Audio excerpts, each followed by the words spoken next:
There have been songs about dropping the pressure, stopping the pressure, or even turning up the pressure. Today, it's all about measuring the pressure at Hyfindr Tech Talks. My name is Steven, and I have a guest today from a company that's very renowned in the area of pressure management. He's an engineer and has been dealing with this for the past years. I'm very pleased to welcome Mario Grimmeißen from VEGA. Mario, welcome to Hyfindr Tech Talks. Hi, Steven. Thanks for having me. Right. So to go right in, Mario, why is measuring pressure so important in any way? So in an industrial area, you really have a lot of different things that are going on, and you somehow need to gather the data about your technologies. And you want to centralize this, for example, in the plant control, to gather that data to always know, okay, is my process running the way it used to be? The way it's supposed to be, or is the pressure going beyond? And that's obviously dangerous, right? That's dangerous. So it's all about safety. Yes, it's on the one hand, it's about efficiency, so that you have the pressure ranges that you really want to achieve. When you, for example, want to have a pressure level as constant as possible, you have to continuously measure that. And also for safety topics, when you have an extreme pressure drop or an extreme pressure increase, that even can lead to explosions or things like this. So efficiency, that's money, and safety, that's our life. So I think there's a certain importance to it. Okay, so how do we measure pressure? Yes, in this context. So in this industrial context, there's more or less 3 different ways of measuring the pressure. Okay, and you have a diagram here. Okay. Yes. So the first one, which is pretty common in the market, pretty well known globally, are pressure types with a diaphragm, which you can see here. Yes. And behind this diaphragm, there's always an oil filling. They transport the pressure that is coming here from the gas. They are transporting this pressure into the sensor. Okay. So this one is a metallic one. Yeah. The second one, which is so-called a strain gauge, is also a metallic one. But here we don't need the diaphragm, so we don't need the oil. So this is a so-called dry running pressure measurement. And so is the ceramic one. So they are measuring the pressure with a ceramic measuring cell, which is also a dry running system. This has some advantages and disadvantages with the diaphragm, which is usually pretty common in applications for food and beverage, for chemical, when you have things like hygienic approvals, topics like that. But especially in hydrogen, oil or not oil is a pretty important topic. Okay, and these are sensors that are obviously connected to a plant control environment. So these are not, gauges that you would visually be checking. So we are talking in this case about sensors that are integrated in your plant controls, and there are other kinds of gauges that you may still have. But when you're coming to managing your processes, these are the ones we're talking. Yes. So Steve, there is one important thing you have to keep an eye on. If the device itself is running with an oil filling or without an oil filling. Because especially in hydrogen, this is very important and there are big differences. So because it is so small, the diffusion can be very high.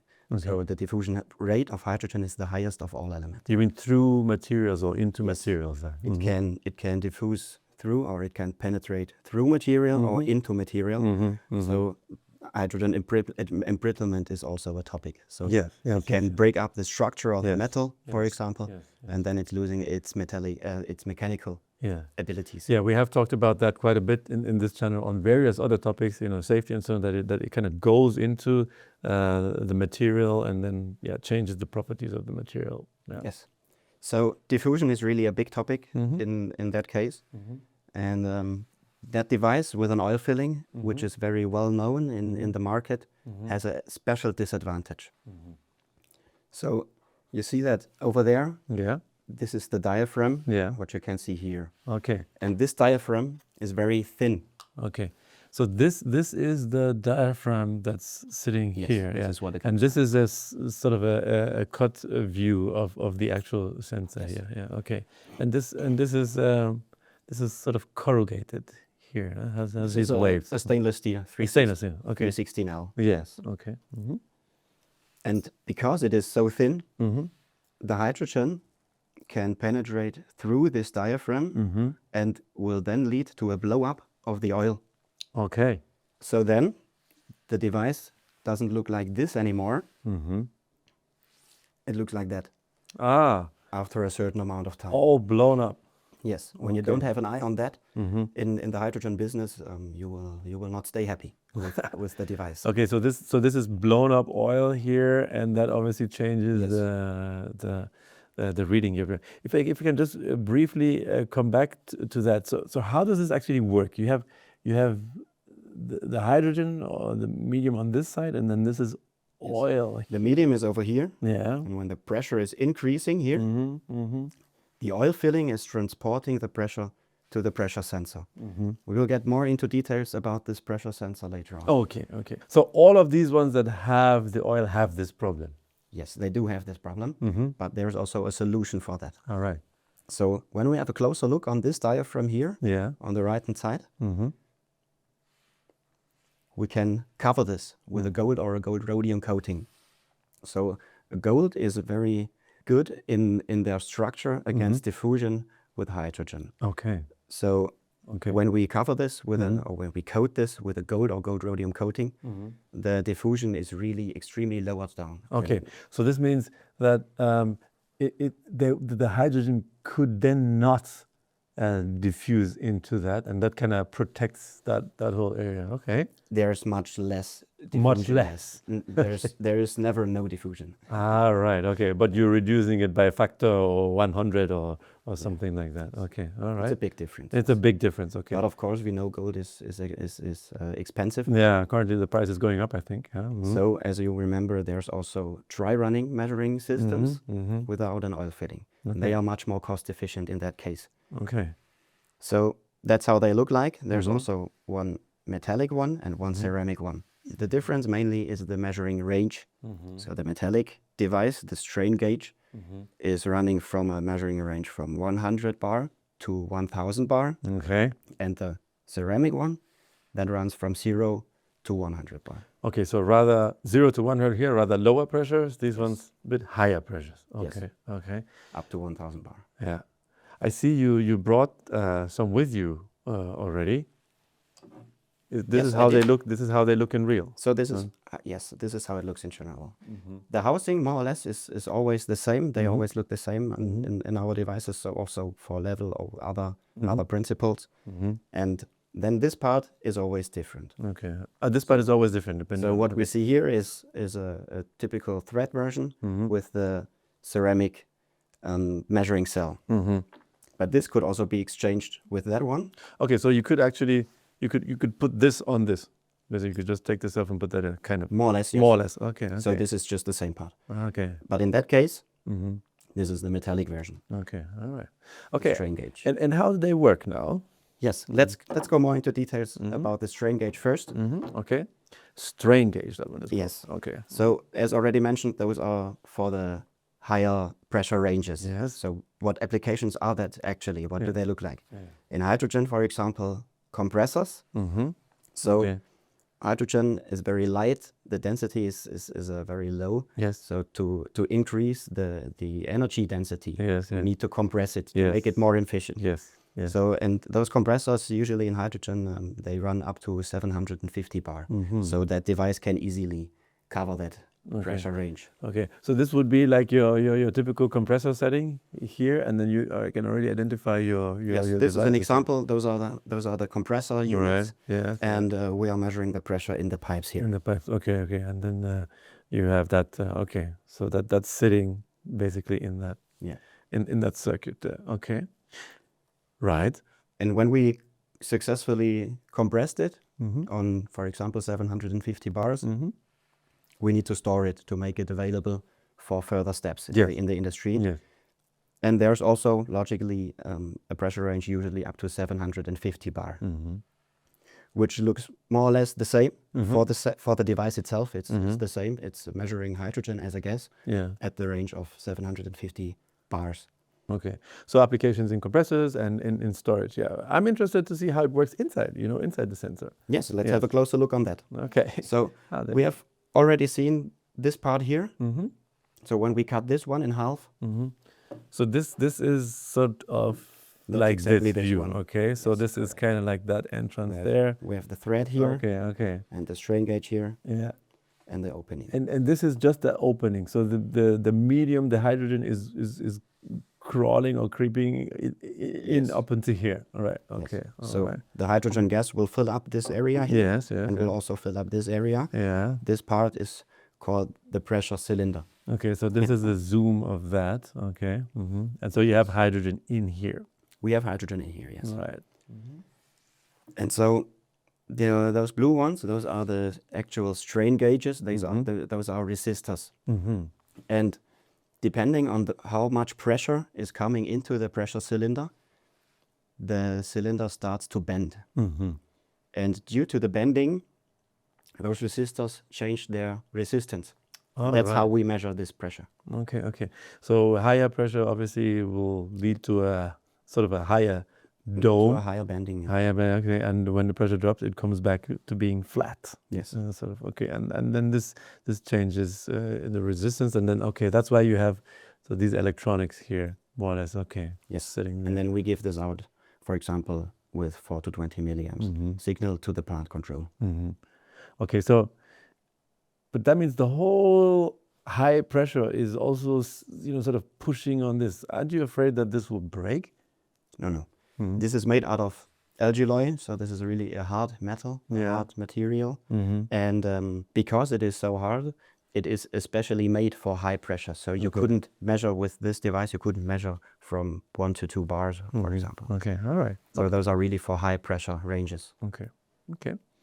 So up until what kind of pressures are we talking about here? Between 100 bar and 1000 bar. Okay, all right. Okay, cool.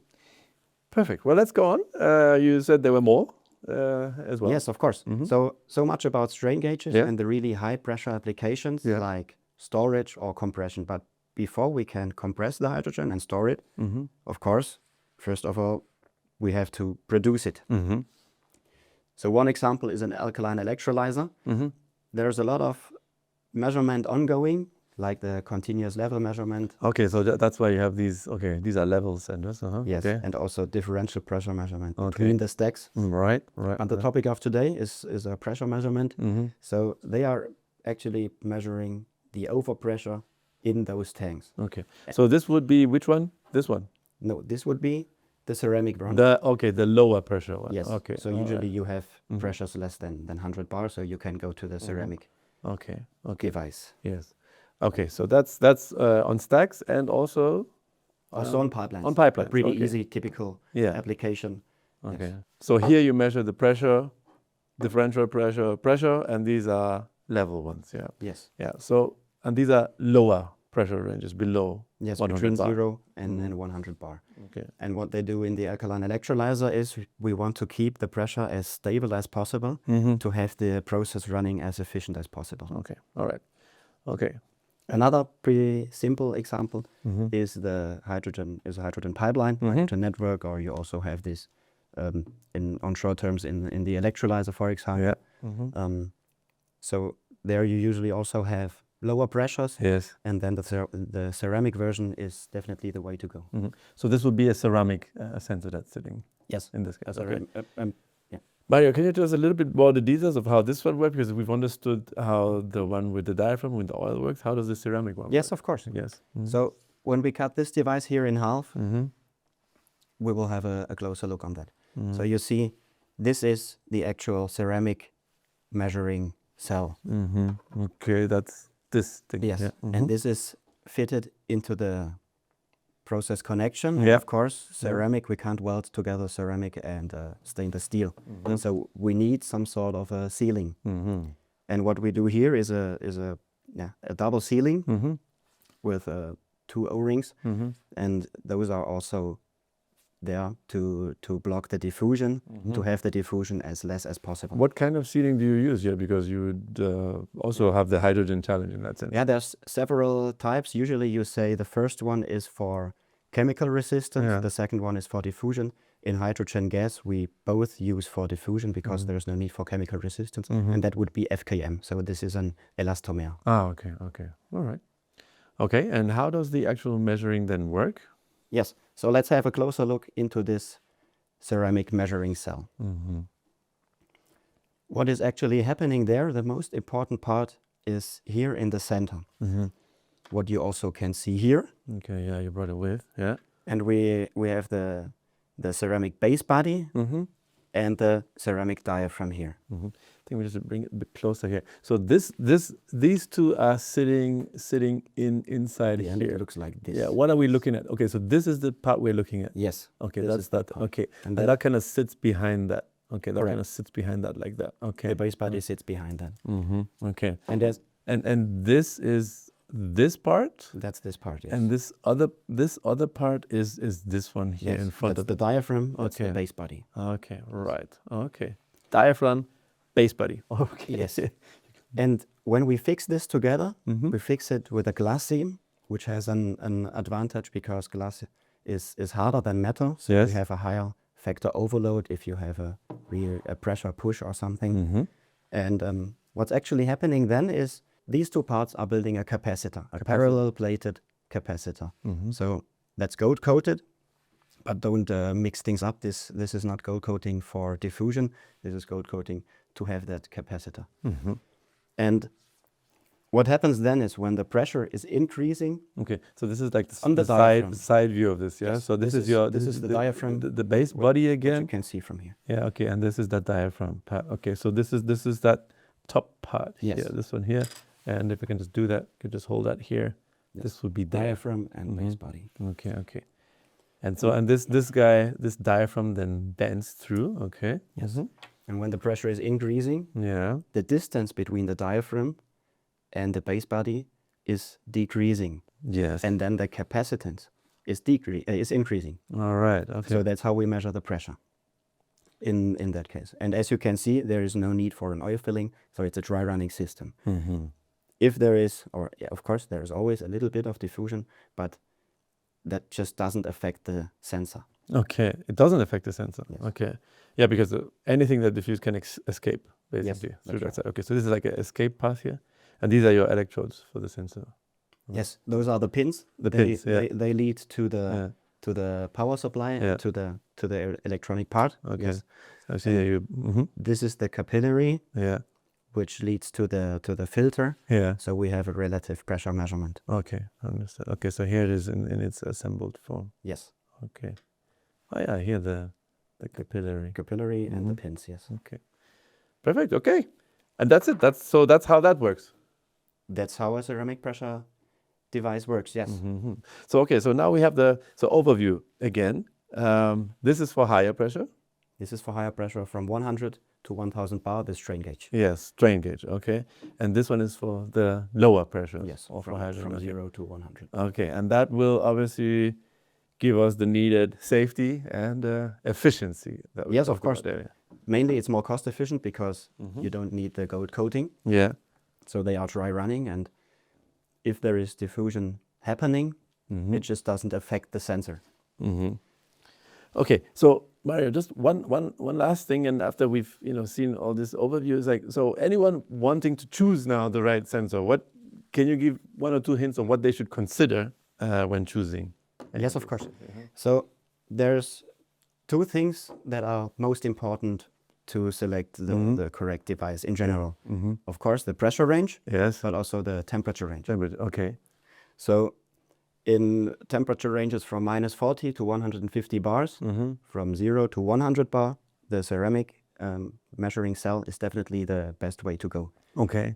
in general. Yeah. So therefore we have the ceramic solutions. We call that VEGA bar 82, Yeah. 28 and, Yeah. and 38. When you need to go to higher pressures, more than 100 bar in the hydrogen business, we recommend to use a strain gauge. Yes. So they are going up to 1000 bar and they are only going down to 100 bar. So they are perfectly fit each other. But the strain gauges are limited to a temperature range up to 105 degrees.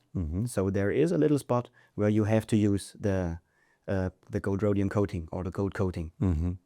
So usually you use the gold coating when you have just hydrogen as a gas.